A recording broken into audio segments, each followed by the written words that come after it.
ইসলামী আন্দোলন আল্লাহর রহমতে আপনাদের দোয়া এখন এক বাংলাদেশের 300 আসনে প্রার্থী দেওয়ার তৌফিক আল্লাহ দান করছে। এই যে 24 সালে নির্বাচন, শেখ হাসিনা কি চেষ্টা করছে তা আমি জানি, কত সিট দেবে, এমনকি বিরোধী দল বানাবারও চিন্তা করছে।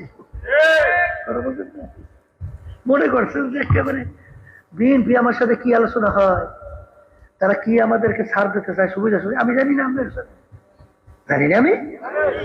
এই কেন জানি না, একটু এমপির জন্য, একটু সম্পদের জন্য, একটু টাকার জন্য, একটু সম্মানের জন্য বাজানে ইসলামের দ্বীনের দেশের কোনো উপকার হয় না, নিজে ব্যক্তির হয়।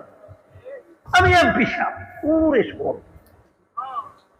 হ্যাঁ কায়দাটা কি আমার হইলে মন পাগলের কথা আছে না, মন পাগল কি পাগল, ওই এক মেম্বার প্রত্যেক নির্বাচনে আইলেই খেলে দাঁড়াই দেখতে বুঝছে।